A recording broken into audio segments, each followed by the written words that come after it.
எல்லாரும் ஒத்துமையா இருக்கணும். வெறுப்பும் வேற்றுமையும் வளர்ந்தால் நாட்டுக்கு நல்லதல்ல. நல்லவரா, கொள்கை உள்ளவரா, உறுதியானவரா, சொன்னதை செய்வார் என்பதை பார்த்து ஓட்டு போடணும். அப்பதான் நாடும் வீடும் நல்லா இருக்கும், நாமும் முன்னேற முடியும். இதோ என் வாக்கு. அடுத்தது நான். வரிசையா போகலாம். முதல் சுற்று வாக்கு எண்ணிக்கையில் அறிவொளி 60, மூர்த்தி 72, ராகவன் 92. இரண்டாவது சுற்று முடிவில் மூர்த்தி 10 வாக்குகள் அதிகம் பெற்று முன்னிலையில் இருக்கிறார். மூன்றாவது சுற்று முடிவில் அறிவொளி 5 வாக்குகள் அதிகம் பெற்று முன்னிலையில் இருக்கிறார். இறுதி சுற்று முடிவில் அறிவொளி 150 வாக்குகள் அதிகம் பெற்று வெற்றி பெற்றுள்ளார்.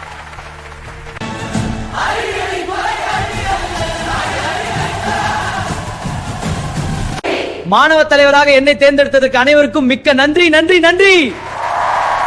இவனுக்கு ஓட்டு போட்டவங்களை எல்லாம் நான் சும்மா விட மாட்டேன். எல்லாரையும் ஒரு கை பாத்துக்க போறேன். உன்னை பழி தீர்க்காம விட மாட்டேன். எப்படியே ஒழித்து கட்டுவேன்.